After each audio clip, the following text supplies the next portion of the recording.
when you make decisions on a daily basis, you don't factor in neuroscience into your decision making. In your first person decision making, i.e. your decision to drink green tea, you just decide to drink green tea because you want it. You just decide to use porn because you want it for various reasons. You don't factor in brain terminology into your decision making. That puts the cart before the horse.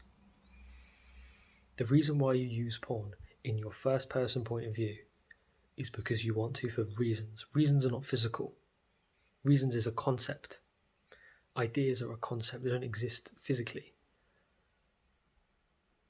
The point is, ideas motivate us. So if you believe that dopamine is going to pull you towards porn, that idea is what's going to motivate you towards porn. You don't need to know any neuroscience in order to quit PMO because it's not relevant. Let's say your brain controls everything you do. Does knowing about the brain and then using that idea to motivate you help in any way? No. Because nothing to do with the brain actually motivates us in the first person point of view.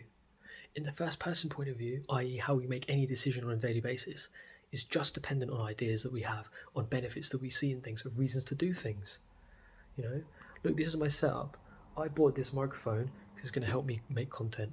Did I think, okay, my dopamine is going to make me buy the microphone, so let me just do what my dopamine tells me to do? Do you see how ludicrous that is? That puts the cart before the horse. You're putting... You see what I mean? You don't need to know any neuroscience because it's not relevant in your decision making. Let's say your neuroscience, neurochemicals control everything you do. Does factoring that into your decision making process in the first person help in any way? It's completely irrelevant. It's not relevant. You're putting the cart before the horse.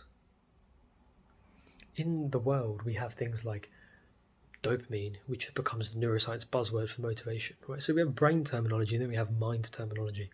Brain terminology is dopamine. Mind terminology is motivation.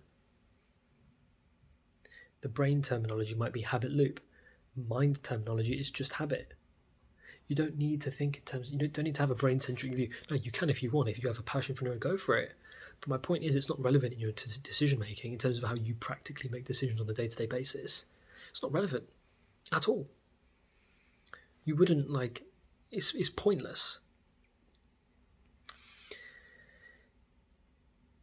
The danger with PMO is when you believe that dopamine traps you, that idea is toxic. Now, that reason is toxic.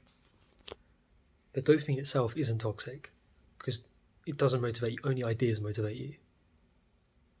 The idea will be toxic. Same as the idea that porn can relieve emotional stress. That's a toxic idea. You debunk that using chapter 17 and 18 in the Freedom Model.